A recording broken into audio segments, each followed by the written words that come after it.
Val, my God, you were great in this movie. Oh, thanks. And what a role. You get to play this big, fat, happy drunk. I mean, you must have been relishing it. Yeah. Not just Angelina Jolie as a wife. I had another 18-year-old French 6-foot-tall brunette wife, too. Yeah, it's, you know, it's a tough life, Val, but someone has to do it. I liked it. It was really fun. When Oliver came to you and said, I want you to be in this, I mean, what was your reaction? What, would you, do anything for Oliver, basically? Yeah. We talked about doing this story when we did The Doors together. And there's actually a scene where Jim Morrison's looking in the mirror and it crossfades to a bust of Alexander. And I knew the story well from high school days. And I was so happy for him when I found out he was doing it. And I may have even called him first just to say, is there something I can do? I knew I wasn't going to be Alexander. Mm-hmm. But it was just great because I knew King Philip's life, and he's such a gregarious character. And then he told me Angie was hired, and I love her, and Collins, I loved meeting him. We just started laughing right away. And was there anything special that you did to prepare to play Philip? Or I just ate all across 3 continents. I'm still suffering. I wish somebody would pay me to do that. No, it hurts. It's no fun. I've played several drunk, so I didn't need to research alcoholism. Yeah. Plus, there's 30 Irishmen in it, so it was a lot of on-site education. I'm sure. God, they're funny. It was the best group of people. Yeah. I can't even imagine. I'm doing a musical right now. This is the best cast, but until then, Alexander was the best cast. Yeah. Yeah, we'll talk about Moses after, because talk about epic proportion, another epic character. Great. But when you worked you started working opposite Colin, and you saw that he was taking on this role. I mean, what started to impress you most about him, or his work ethic? What was it about this guy? Why did you think he made a perfect Alexander? Well, he really has he's really dedicated. He's dedicated to joy. On screen and off, he really is looking to enjoy life, and he makes people feel good. He's very charming, and those qualities are in him. But then to add the dread of responsibility of really living as a leader, but in service, which is the only way Alexander was great. Mm-hmm. It's a quality his father had. All those great generals were in prisoners of war for a decade, and they lived as brothers, not as the king with his servants. So when they got out, King Philip never saw himself as better than anyone, but he was the king, he was the ruler. Sure. And Alexander learned from childhood that this is what it means to lead, and he really perfected it. Mm-hmm. When he conquered a nation, he quickly learned. He probably was a genius. He would just intuitively understand what the people needed, and what was good in their culture, and what they could provide, and gave it to them. And that's why every place that he conquered stayed secure. What impressed you most about Colin? It just is. It's a tough physical job acting, and then this one was an extraordinary one. I had a similar experience on The Doors. Yeah. Which I saw in Colin's spirit, where you're already, before starting filming, at a level of fatigue that would normally be when you wrap a movie, because there's just so many responsibilities. And in The Doors, I sang the songs, and it's just hard to do. Jim only had to sing the songs once or jump off the stage, but I had to do it 15 times. And Colin, with these big battle sequences and every injury, just like the characters, they carry their wounds into battle the next day. Mm-hmm. And they're riding bareback at 40 miles an hour and with spears and swords and crazy helmets. And elephants, the elephant scene. Yeah, the story has...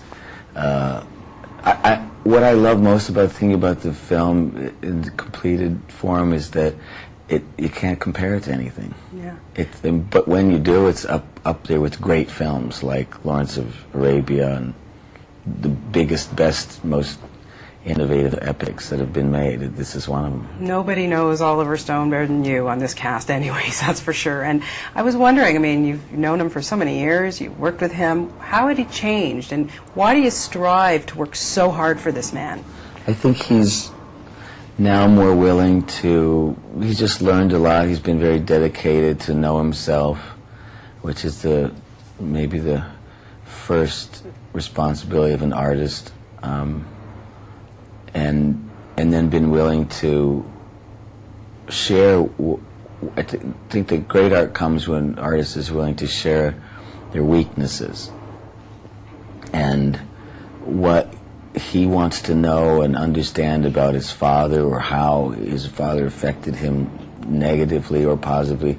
You can track through all of his films. And why Nixon impressed me so much as a film is that by the time he told his story, he had a completely different point of view about this man that really disturbed him when he was young. I'm sure he hated him, you know, and now at this time in his life, he wants to, I think, cultivate what he knows might not be a fashionable truth, but I'm really speaking simply about spirituality, that he's trusts what that means more.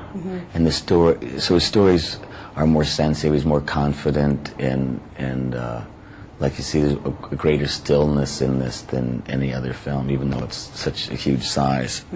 And I think he was very innovative with camera work and editing when he was younger, but it's just a very mature and confident man that made the story. It's incredible to try and imagine responsibilities of just taking care of 500 people and to be responsible to a story that's so complex and make it entertaining. A lot of big stories have gotten made that don't end up being entertaining. That's for sure. That's for sure. Yeah, I want to talk a little bit about your career. My God, you've got what, 300 movies coming out in the next year or so? I mean, you just don't stop. You are a busy dude. Well, I did for several years. I did smaller movies because I'm on the film commission in New Mexico, and it's a very poor state, one of the poorest, and we brought in over $200 million to the state, so I'm very proud of that. And the couple films I did just because I was able to do them in New Mexico.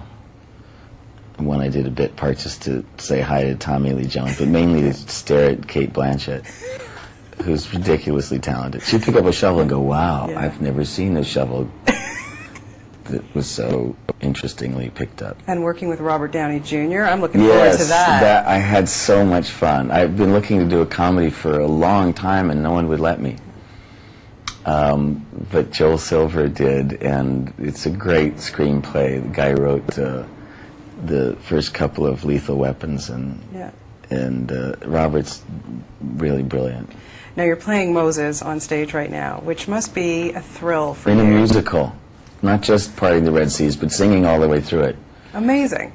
What is that like to be back on the stage for you? It's been a long time. It's really satisfying to be in a community and tell a story in it every day and have the benefit of being able to fix something that didn't work so well the day before. We have a new director now, so really everything is fresh.